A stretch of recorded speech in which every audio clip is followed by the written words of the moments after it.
오늘 우리 함께 보실 하나님의 말씀은 디도서 3장 4절에서 7절까지 말씀 보도록 하겠습니다. 신약성경 디도서 3장 4절에서 7절까지 말씀 한 절씩 교독하겠습니다. 제가 먼저 4절 읽습니다. 우리 구주 하나님의 자비와 사랑하심이 나타날 때 우리를 구원하시되 우리가 행한 바 의로운 행위로 말미암지 아니하고 오직 그의 긍휼하심을 따라 중생의 씻음과 성령의 새롭게 하심으로 하셨나니 우리 구주 예수 그리스도로 말미암아 우리에게 그 성령을 풍성히 부어 주사 우리로 그의 은혜를 힘입어 의롭다 하심을 얻어 영생의 소망을 따라 상속자가 되게 하려 하심이라. 아멘. 오늘도 말씀의 자리에 나오신 성도님들을 주님의 이름으로 환영하고 축복합니다. 오늘은 도르트 신조 셋째 넷째 교리 12항에서 13항까지 살펴보도록 하겠습니다. 우리가 신앙생활을 하면서 이런 의문이 생길 때가 있습니다. 하나님께서 왜 내 삶에 이런 일들을 행하시는가? 이런 의문들이 이제 생기죠. 아무리 하나님의 주권을 인정한다 할지라도 누구보다 하나님의 뜻에 합당하게 살았는데 때로는 어려운 일이 생기거나 힘든 일이 생길 때, 그러니까 즉 하나님의 일하심에 대하여 이해하지 못할 때 우리가 분명히 가지게 되는 의문입니다. 나는 이것을 이해할 수 없다. 내가 이렇게 하나님의 뜻에 합당하게 살았는데 왜 하나님의 뜻에 합당하지 않게 살아갔던 사람들보다 나에게 이런 일들이 더 크게 생기는가라는 것이죠.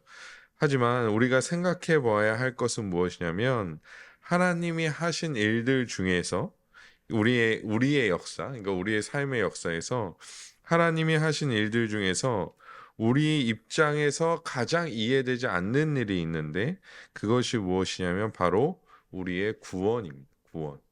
그러니까 우리의 구원은 그러면 이해할 수 있는가? 그러니까 우리의 삶에 이런 합당하지 않은 일이 막 일어나서 그것이 고민이라면 즉 우리의 구원은 과연 합당했는가라는 것을 생각해 봐야 한다라는 것이죠. 하나님께서 우리에게 구원의 은혜를 베풀어 주시고 새롭게 되는 중생의 은혜를 베풀어 주신 것이 사실 우리의 인생에서는 가장 이해되지 않는 부분이라는 것이죠.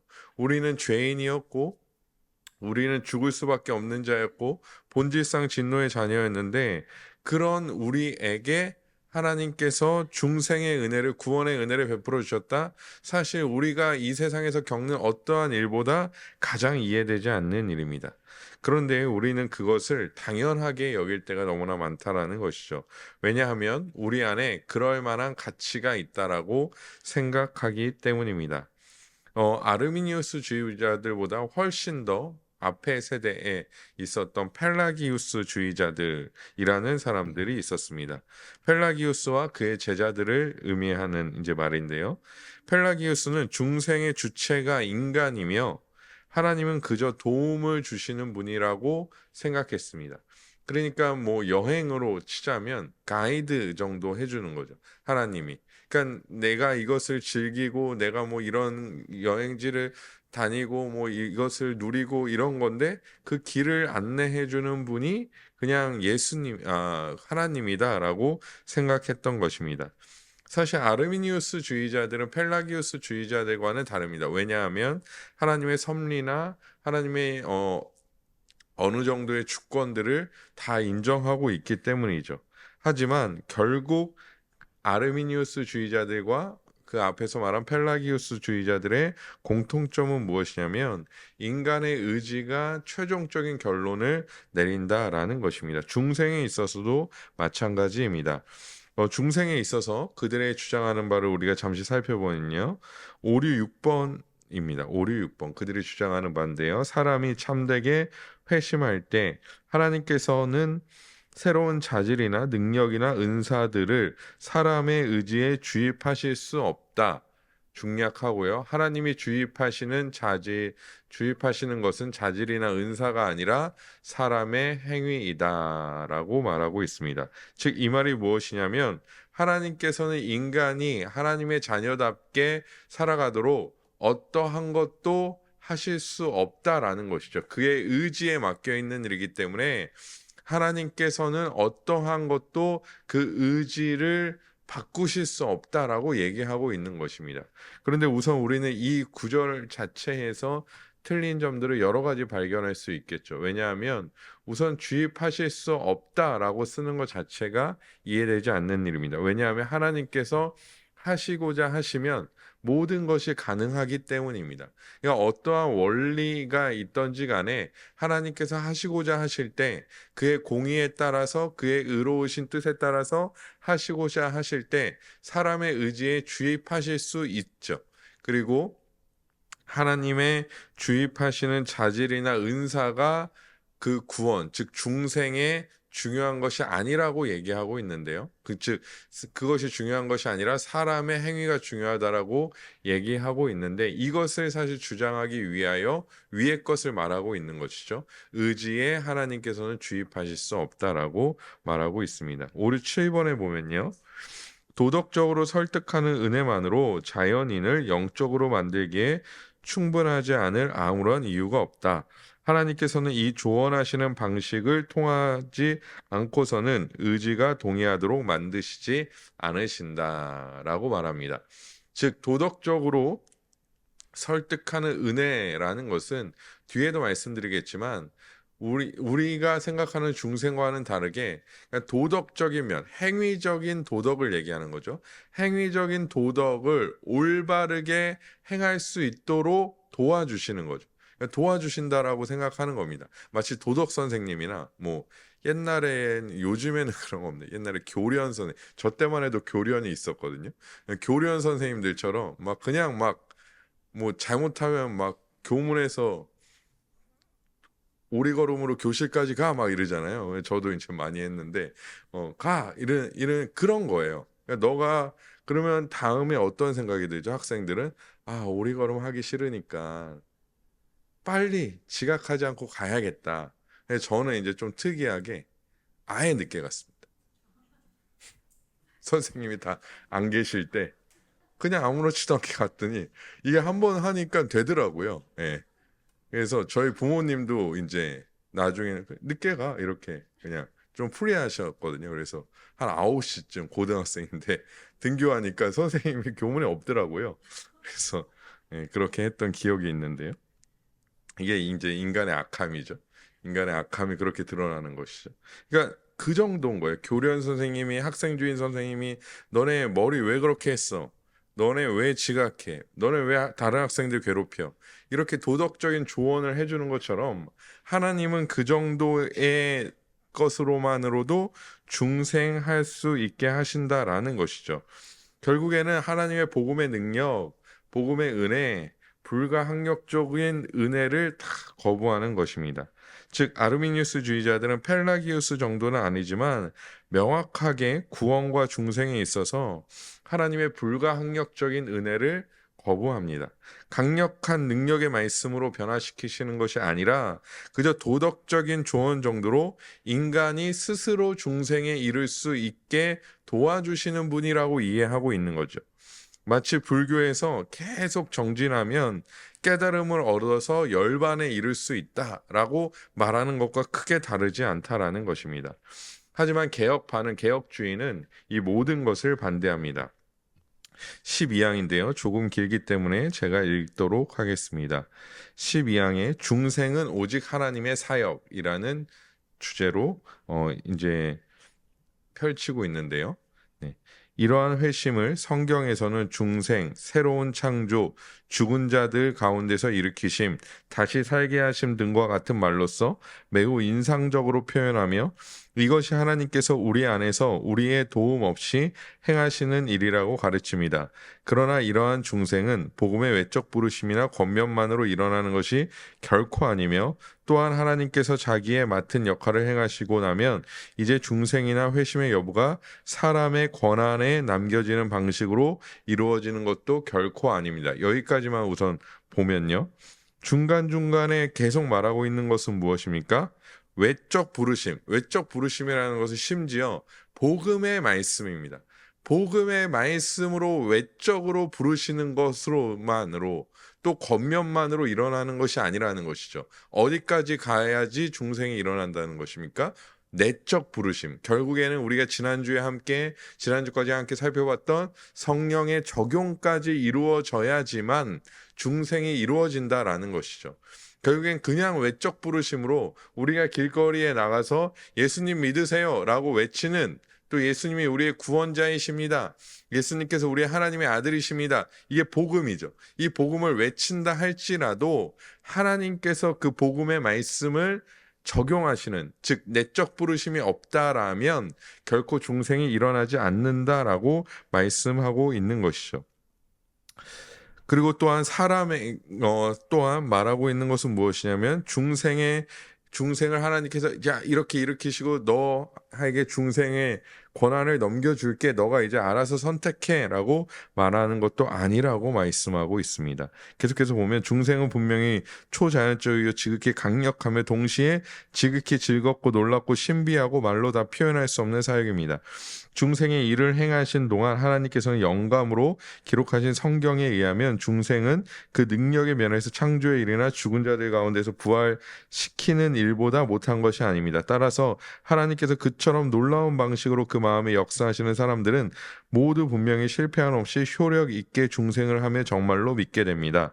또한 그렇게 새로워진 의지는 하나님에 의하여 활성화되고 작동될 뿐만 아니라 하나님에 의하여 활성화된 터에서 이제는 그 의지가 직접 행하게 됩니다. 그러므로 받은 그 은혜로 말미암아 사람이 스스로 믿고 회개한다 하고 말하는 것이 옳습니다 라고 말하고 있습니다. 결국에는 인간의 의지가 올바르게 작동하는 원리는 그 의지가 먼저 작동해서 우리 안에 중생이 일어나는 것이 아니라, 중생을 하나님께서 모두 다 선물로 주시고 심지어 다음 주에 살펴볼 믿음까지 선물로 주셔야지만 인간의 의지가 올바른 의지로 발동된다라는 것이죠. 우리가 지난번에 자유의지에서도 살펴봤듯이, 즉 이제는 하나님의 뜻대로 행할 수 있는 의지, 그 전까지는 어떠한 의지입니까? 아무리 인간이 도덕적으로 선한 행위를 할지라도 그것은 하나님에 의해 합당하지 않은 의지, 본질상 진노의 자녀로서 의지에서 이제는 하나님의 뜻대로, 하나님의 자녀로서 하나님의 뜻대로 행할 수 있는 의지로 변화된다라는 것이죠. 그렇게 중생으로 말미암아 그 의지가 변화된 후에야 올바르게 그 의지가 작동하게 된다라는 것입니다. 그리고 은혜로 말미암지 않고는, 저 마지막 구절을 좀 우리가 조심해서 살펴봐야 되는데요. 스스로 믿고 회개한다라고 얘기하고 있지만 사실 앞에 보면 은혜로 말미암는다라고 말하고 있죠. 그러니까 은혜를 통하지 않고는 인간은 스스로 믿고 회개할 수 없다라는 말로도 해석할 수 있는 것이죠. 결국에 은혜 없으면, 1차 원인이 없으면, 제가 그 앞전에도 말씀드렸듯이 1차 원인이 없으면, 1차 원인이 작동하지 않으면 스스로 믿고 회개하는 일은 절대 일어나지 않는다라는 것이죠. 우리가 믿음이 있고 또 우리가 회개할 때 그 믿음과 회개의 어떤 행위들은 결국에 은혜로 말미암은 행위고 진정한 회심이다라고 볼 수 있는 것입니다. 결국에 우리가 지난주에 하나님께서 회심을 일으키시는 방법이 성령의 역사하심이라고 말씀드렸습니다. 중생도 마찬가지입니다. 중생은 인간의 의지로 절대 이루어질 수 없는 것입니다. 인간이 마음먹음으로, 인간의 의지로 절대 이루어지는 것이 아니라는 것이죠. 중생이 무엇입니까? 결국에 새롭게 되는 것입니다. 새로운 피조물이 되는 것이죠. 그럼 그것이 인간의 의지로 가능한가? 라는 질문을 우리는 먼저 던져보아야 합니다. 사실 중생에 있어서는 여러 가지 논의가 있었던 것이 사실입니다. 동양에서는 중생이 어떤 의미로 많이 쓰였습니까? 윤회사상에서 많이 쓰였죠. 그래서 이 생에 덕을 많이 쌓으면, 저는 뭐 잘 알지는 못하지만 덕을 많이 쌓으면 어떤 다음 생에는 더 나은 인간으로서 혹은 더 나은 존재로서 환생하게 된다라고 말하고 있는 것이죠. 사실 이제 우리나라도 이제 불교의 문화권에 좀 많이 깃들어져 있기 때문에 사실 크리스천이라고 할지라도 이 환생한다라는 생각을 가지고 있는 분도 계시더라고요. 근데 우린 절대 환생하지 않죠. 예, 환생하지 않습니다. 하지만 우리 대부분의 많은 사람들이 나는 다음 생에 어떻게 환생할까? 막 이런 생각을 하는 그것도 또한 무엇입니까? 중생이라고 볼 수 있는 것이죠. 중생이라고 볼 수 있는 것입니다. 혹자들은 단순한 도덕적인 변화가 중생이다. 이제 서양 철학 또 이제 어떤 기독교적인 문화권에서 말하는 중생입니다. 혹자들은 단순한 도덕적인 변화로서의 중생을 말하고 있습니다. 그래서 크리스천 중에서도 예수님 믿어서 조금 더 도덕적인 인간이 되었다. 혹은 조금 더 올바른 삶을 살게 되었다. 이 정도에 만족하는 사람들이 존재하죠. 또한 로마교와 같은 로마교는 중생을 성례적, 세례적 의미로 이해합니다. 즉, 세례를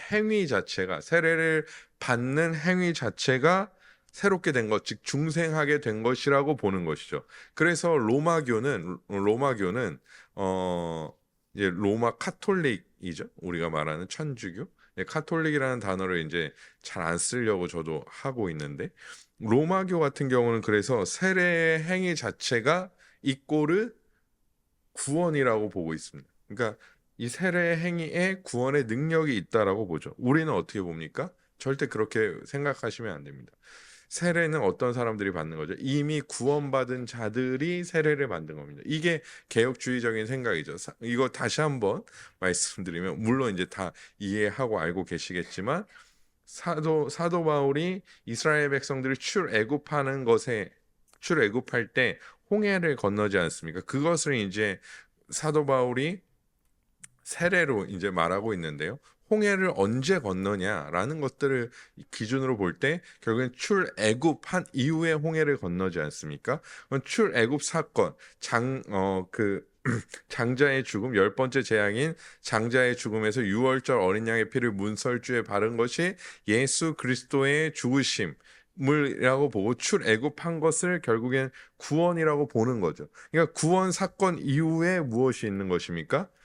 홍해 사건이 있죠. 그러니까 이 홍해에서 세례를 받았다, 바다에서 세례를 받았다라는 것은 결국엔 구원 이후에 세례를 받는 것이다라고 우리가 이해할 수 있는 것입니다. 즉 로마교가 세례 자체에 구원의 능력이 있다라고 말하는 것은 비성경적이라고 볼 수밖에 없는 것이죠. 또한 어떤 자들은 그 외에도 구원 전체를 중생이 포괄적으로 이해하는 것으로 보기도 합니다. 또한 아주 좁은 의미로 보기도 하죠. 사실 어떠한 잘못된 관점에서 봤을 때는 아르미니우스 주의자들이 생각하는 인간의 의지가 일으키는 중생이 가능할지도 모릅니다. 즉 잘못된 관점에서 봤을 때입니다. 하지만 우리가 지금까지 쭉 전개해왔던 전적 타락, 그에 따른 전적인 무능력, 그 가운데 하나님께서 우리에게 불가항력적인 은혜를 주시는 구원, 그 구원을 기준으로 봤을 때, 즉 이런 성경적인 기준으로 봤을 때는 아르미니우스 주의자들의 주장은 절대 불가능한 일입니다. 오늘 본문 5절에서도 그것을 명확하게 말씀하고 있죠. 디도서 3장 5절입니다. 우리 함께 다시 한번 읽어보겠습니다. 시작. 우리를 구원하시되 우리가 행한 바 의로운 행위로 말미암지 아니하고 오직 그의 공의하심을 따라 중생의 시승과 성령의 새롭게 하심으로 하셨나니. 아멘.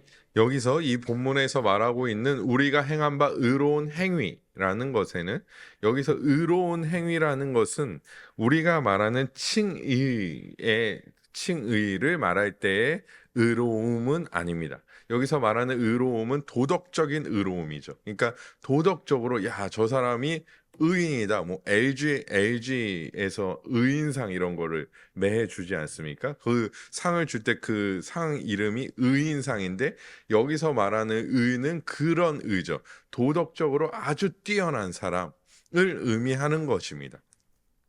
즉 아무리 이 세상에서 최대한의 선한 행위를 할지라도 하나님께서는 그것으로 말미암아 구원하시지 않았다라고 말씀하고 있는 것이죠. 다시 오늘 본문의 중생과 연결시켜서 계속해서 이 본문을 보면 오직 중생의 씻음과 성령의 새롭게 하심으로, 이는 중생의 씻음과 성령의 새롭게 하심을 하나로 이해할 수 있는데요. 결국에는 성령의 역사로 말미암은 중생의 씻음으로 우리를 새롭게 하셨다라는 것입니다. 인간의 행위로 절대 그것을 이루지 않으셨다라는 것이죠. 인간의 의지로 절대 그것을 이루지 않으셨다라고 말씀하고 있는 것입니다.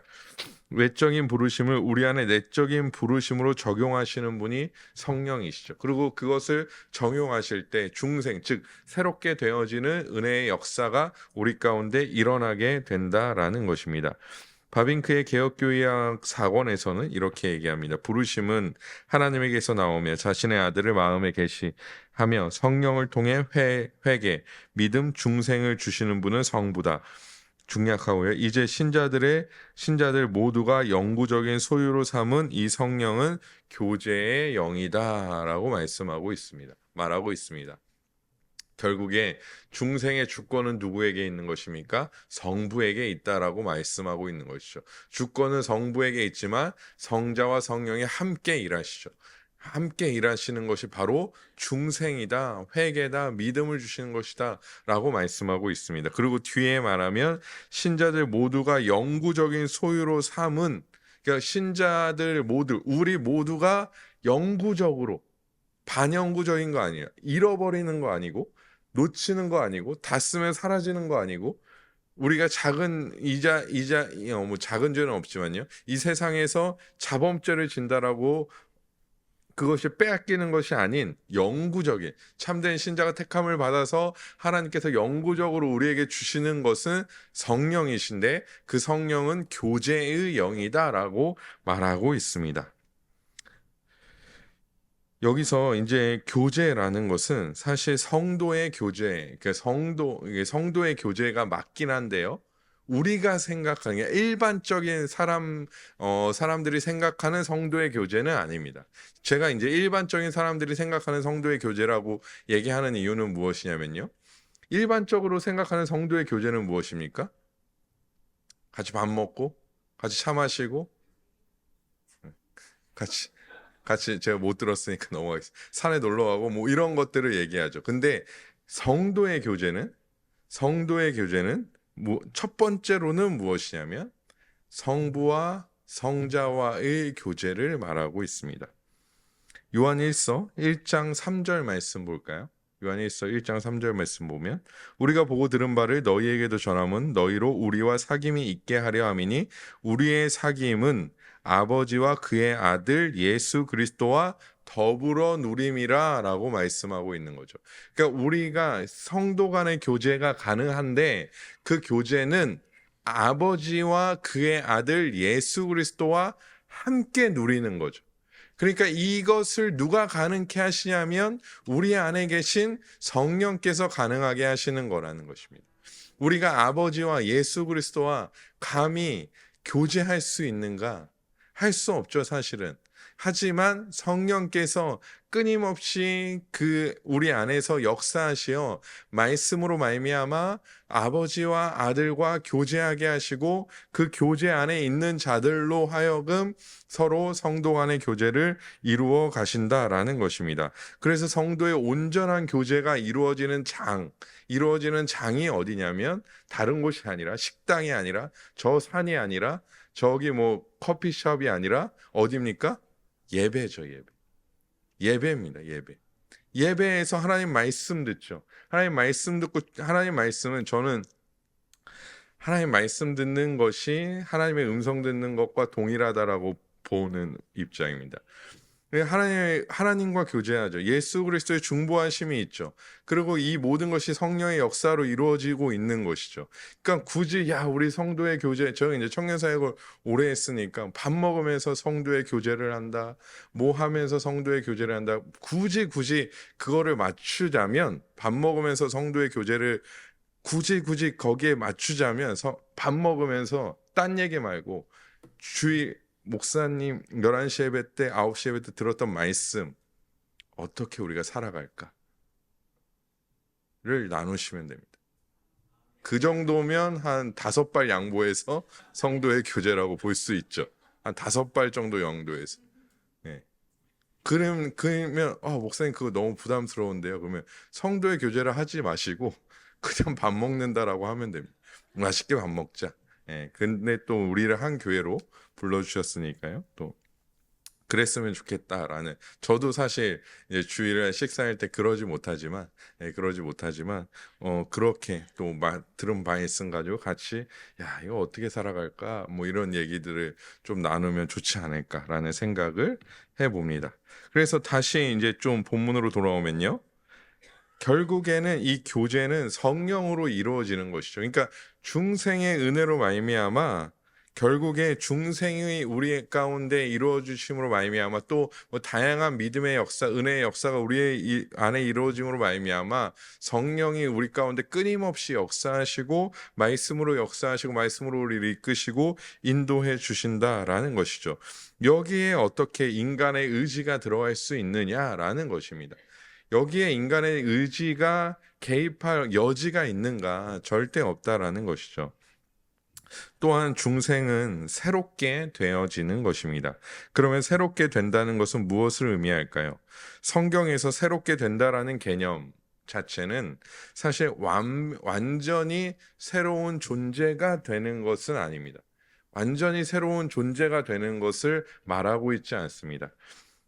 성경에서 말하는 새롭게 된다라는 것은, 개념은 회복입니다. 회복. 이것을 예를 들어서, 사실 이 개념이, 회복과 갱신의 개념이 사실 모든 성경의 내용에 적용되는데요. 예를 들어서 예수께서 부활하셨을 때 어떤 이들은 예수님을 알아보지 못했습니다. 근데 어떤 이들은 예수님을 알아보기도 했죠. 근데 심지어 예수님께서 뭐 하셨습니까? 3일 동안, 이게 제 말입니다. 그냥 우스갯소리입니다. 제가 요한복음 읽으면서 가장 인상 깊게 본 구절인데요. 제가 그때 배고파서 그랬는지 모르겠지만 예수님께서 부활하시고 이제 조식을 드시더라고요. 조반을 뭐 드셨다라고 이제 얘기하고 있죠. 그러니까 완전히 새로운 어떠한 존재라면 조반을 굳이 드셨을까? 뭐 이런 생각을 하게 되는 거죠. 결국에 사람들이 때로는 못 알아보기도 했지만 알아보기도 하고 조반을 드시기도 한 것, 이런 것들을 볼 때 부활 때에는 우리가 영혼으로만 구원된다라고 주장하는 자들이 있었죠. 아니고요. 아니며 완전히 다른 모습이나 존재가 아닌 새롭게 되어지지만 회복되어져서 갱신되어지는 존재가 되는 것이죠. 이 땅도 마찬가지입니다. 이 땅도 마찬가지죠. 예수께서 다시 재림하시는 날 우리는 완전히 새로운 땅이, 막 갑자기 예수께서 재림하실 때 하나님 예수께서 막 땅 위에서 갑자기 새 땅을 확 가지고 내려오시는 것이 아니라 이 땅의 회복, 우주의 회복, 이 땅의 회복, 이 땅의 갱신을 의미하는 것이죠. 조금 더 정확하게 말하면 이제 갱신에 가까운데요. 결국에 이런 개념으로 볼 때 중생의 새로움도 마찬가지입니다. 중생의 새로움도 마찬가지입니다. 회복과 갱신을 말합니다.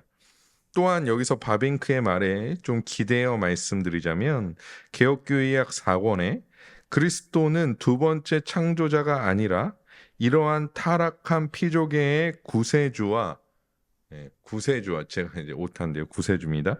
구세주와 주권자이며 죄로 말미암아 파괴되고 부패한 만물의 개혁자이다라고 말씀하고 있습니다. 결국엔 무엇입니까? 완전히 타락해버린, 전적인 타락으로 말미암아 어떠한 하나님의 뜻대로 행할 수 없는 전적인 무능력 가운데 있는 존재인 인간을 회복시켜 주셔서 하나님의 뜻에 따라 살게 해 주시는 것이죠. 성령의 역사로 말미암아 하나님의 뜻에 따라서 구원에 이르게 하신다라는 것입니다. 새롭게 된다는 것은 이러한 그리스도의 은혜로 우리가 개혁되는 것, 회복되는 것을 의미합니다. 아까도 말씀드렸지만 단순한 도덕적 개혁을 말하는 것이 아닙니다. 조금 더 착하게 사는 개혁을 말하는 것이 아닙니다. 하나님의 뜻대로 행하고 하나님의 자녀로서 하늘의 시민권자로서 살아가게 하는 것이죠. 그것이 왜 단순히 도덕적으로 사는 것과 명확히 구분을 할 수 있냐면 우리 안에 그것을 행하시는 이는 명하시는 이는 이끌어가시는 이는 성령이시기 때문입니다. 단순히 도덕적으로 사는 거는요, 성령이 아니라 하나님께서 일반 은총 안에서 허락해 주신 인간의 양심 정도에서 가능한 거죠.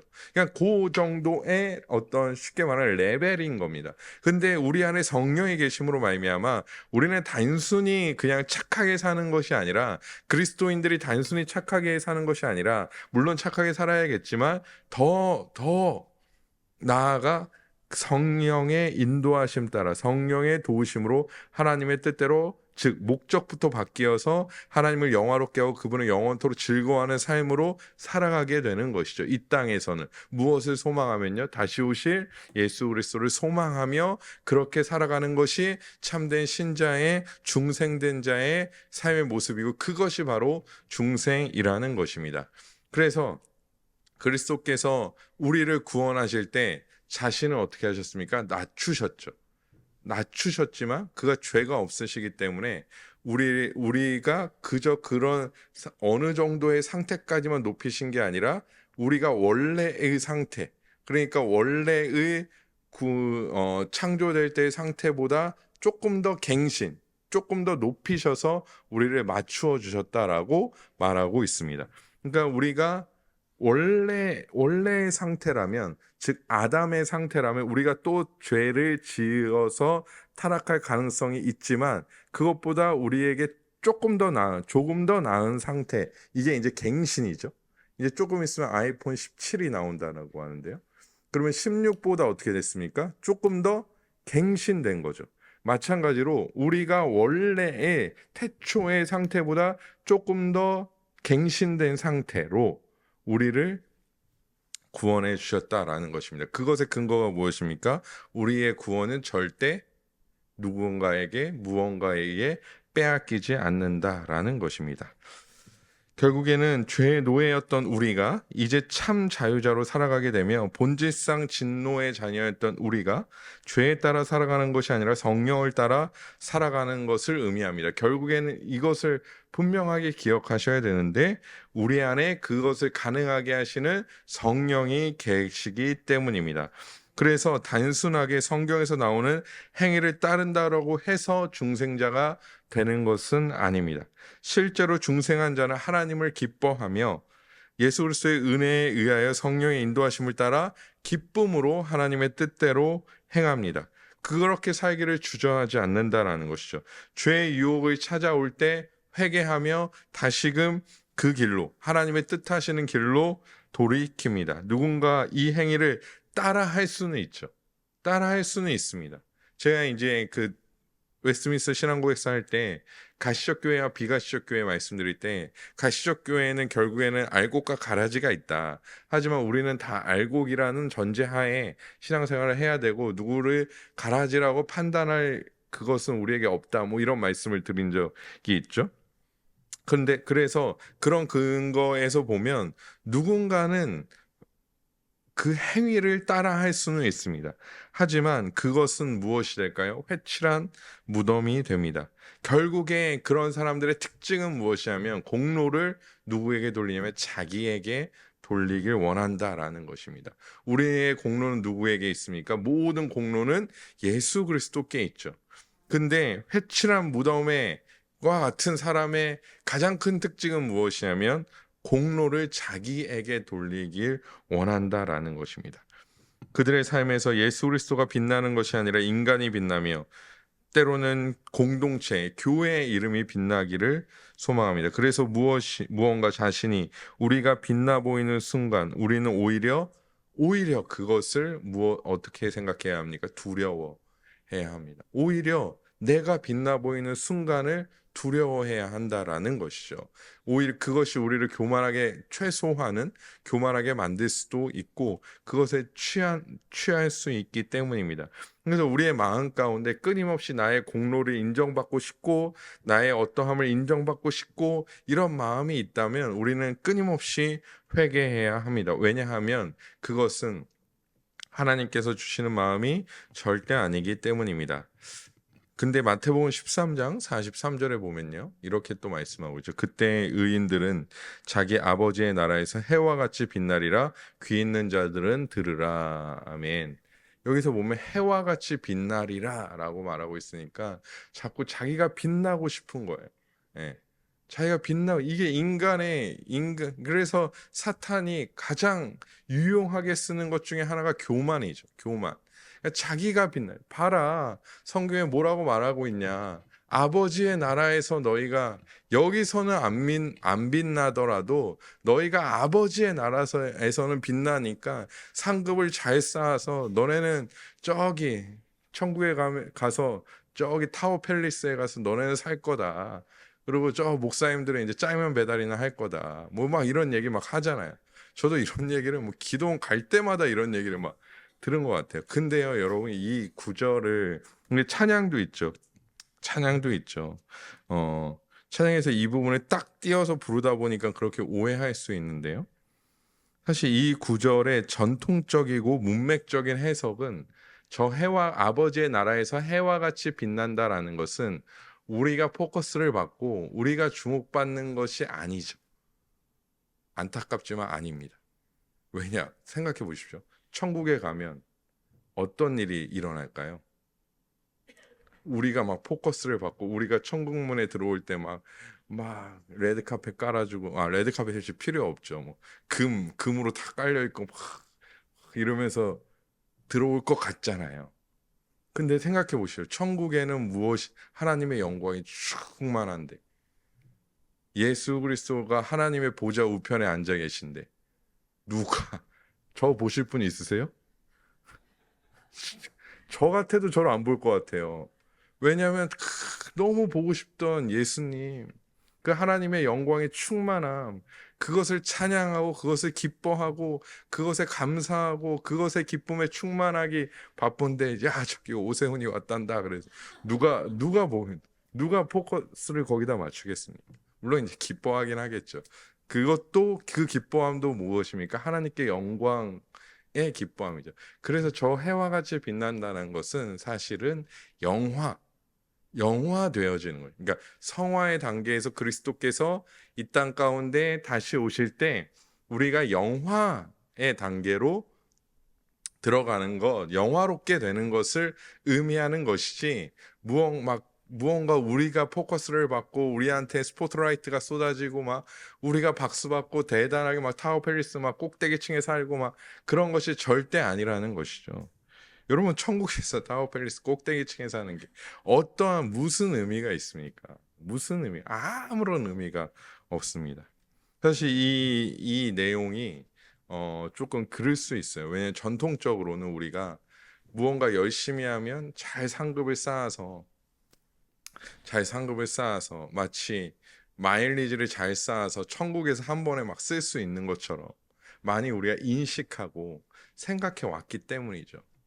근데 사실은 천국은 하나님의 영광이 충만한 곳이기 때문에 아까도 말씀드렸지만 하나님 찬양하고 하나님 기뻐하고 하나님 예배하고 막 그러기 그 기쁨으로만 해도 충만한 거죠.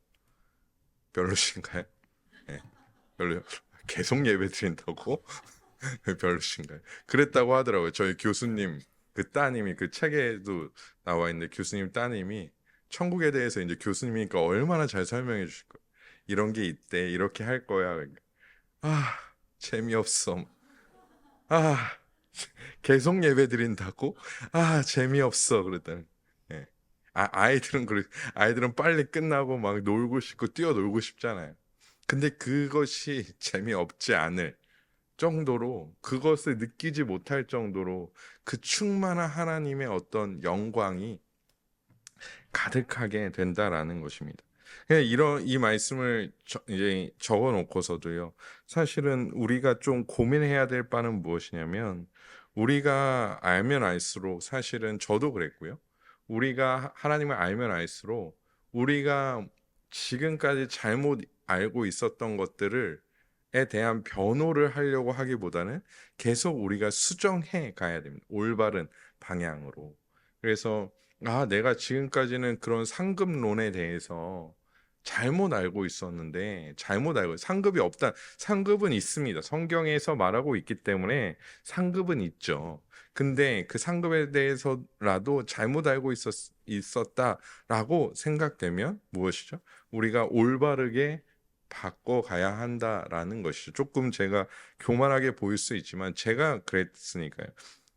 우리가 가지고 있던 상식의 신앙을 바꾸어 가야 한다라는 거예요. 수정해 가야 한다라는 것입니다. 그래야지 우리가 올바른 길로 갈 수 있겠죠. 심지어 또한 다시 좀 본문의 중요 내용으로 돌아와서 아르미니스주의자들이 이렇게 말합니다. 중생하지 않는 사람이 완전히 실제로 죄 가운데 죽어 있거나 어떠한 영적 선을 행할 모든 능력을 잃은 것은 아니다. 그는 생명과 의에 대해 줄이고 목말라 할 수 있으며 하나님이 기뻐하시는 통회하고 상한 심령의 제사를 드릴 능력이 있다. 이 말을 제가 이제 책에서 읽다가요. 야, 진짜 이 말은 하나님을 모욕하는 말이다. 이렇게 하나님을 모욕하는 말을 할 수가 없다라고 생각했습니다. 의에 줄이고 목마른 것, 하나님께서 기뻐하시고 통회하시는 상한 심령의 제사를 드릴 수 있는 것, 그것이 이 아르미니스 주의자들은 중생하지 않은 사람도 그렇게 할 수 있다라고 말하고 있는 것이죠. 그러니까 구원받지 않아도 의에 줄이고 목마를 수 있고 통하고 상한 심령의 제사를 드릴 능력이 인간에게 있다라고 말하고 있는 것입니다. 이것이 하나님을 모욕하는 말이죠. 목말라 할 수는 있습니다. 100번 양보해서 목말라 할 수는 있죠.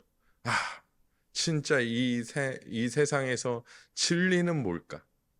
예, 진리는 뭘까? 제가 이제 한때 그 유신진화론 연구하면서 과학자들의 이제 책이나 영상들을 보면요. 그분들도 그런 거예요.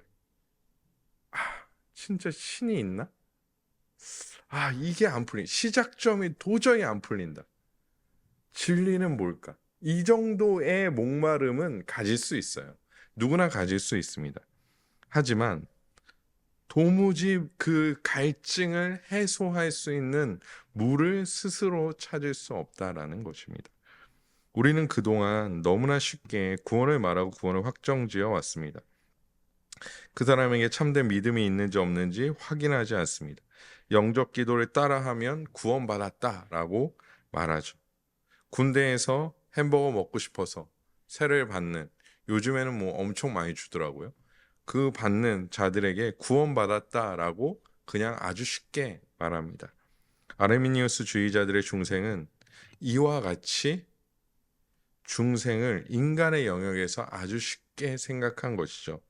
그래서 중생하지 않은 자가 하나님 앞에 예배할 수 있고 통회하는 심령으로, 회개하는 심령으로 제사 드릴 수 있다라고 말하고 있습니다. 어찌 중생하지 않은 자가 하나님 앞에서 예배할 수 있고 통회할 수 있겠습니까? 이거는 성경의 가르침과도 완벽하게 반대되는 것이고요. 사실 우리의 경험상으로도 이것은 불가능한 일입니다. 상하고 막 상한 심령으로 회개하고 막 그랬는데 교회는 안 믿어. 예수님은 안 믿어. 이것은 불가능하다라는 것이죠. 물론 불신자들도 어떤 위로의 찬양을 받으면 울 수는 있습니다. 울 수는 있죠. 근데 왜 울까요?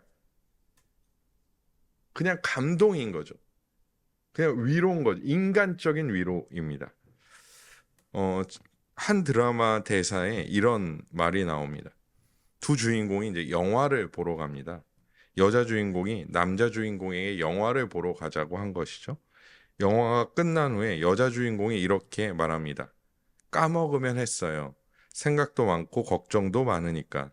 제가 하니까 이게 느낌이 안 사는데 까먹으면 했어요. 생각도 많고 걱정도 많으니까.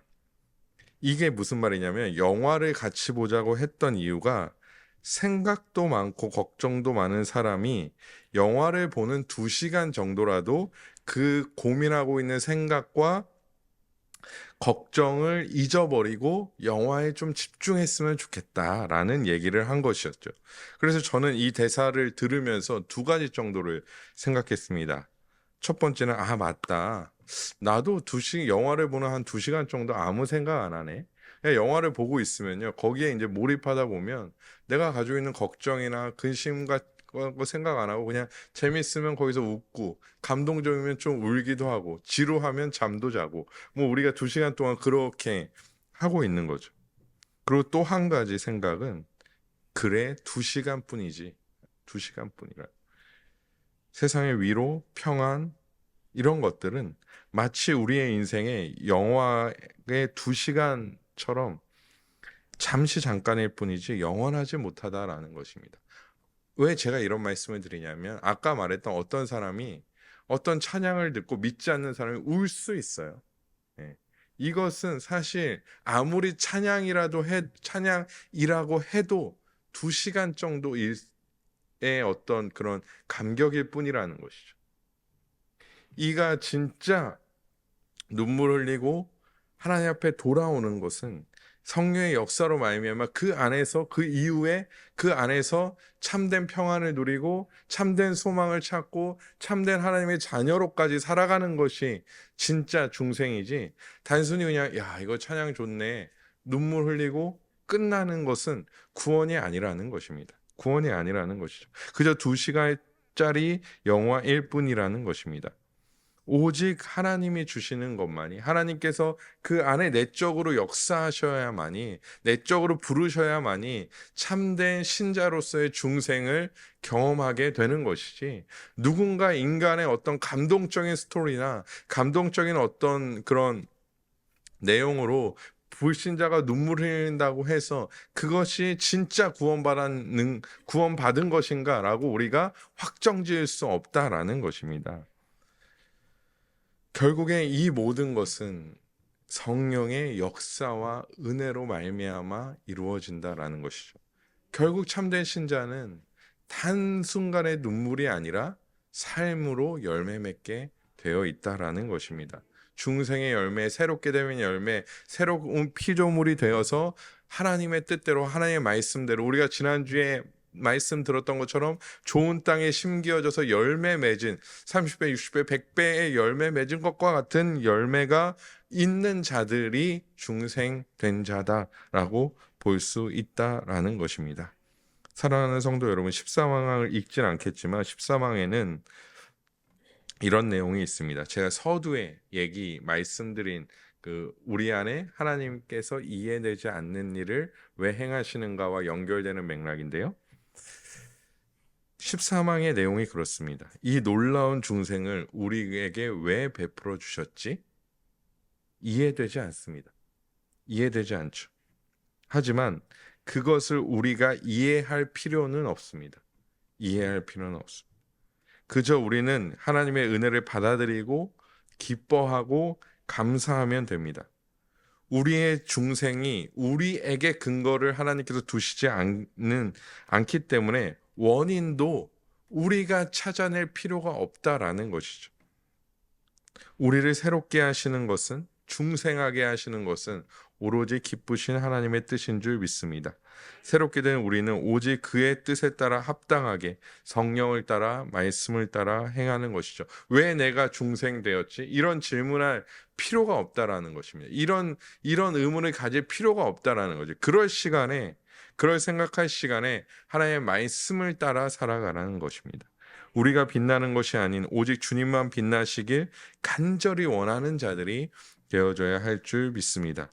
그리고 오늘 본문 6절과 7절의 고백이 우리의 고백이 되어야 할 줄 믿습니다. 우리 마지막으로 기도서 3장 6절과 7절 말씀 읽고 말씀 마치겠습니다. 시작.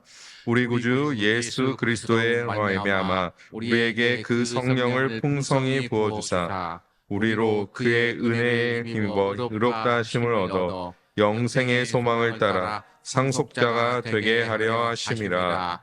아멘. 보십시오. 왜 우리를 구원하였는가? 묻지 않습니다. 그냥 누리면 됩니다. 의롭다 하심을 얻어 영생의 소망을 따라 상속자의 삶을, 하늘의 시민권자의 삶을 살아가면 되는 줄 믿습니다.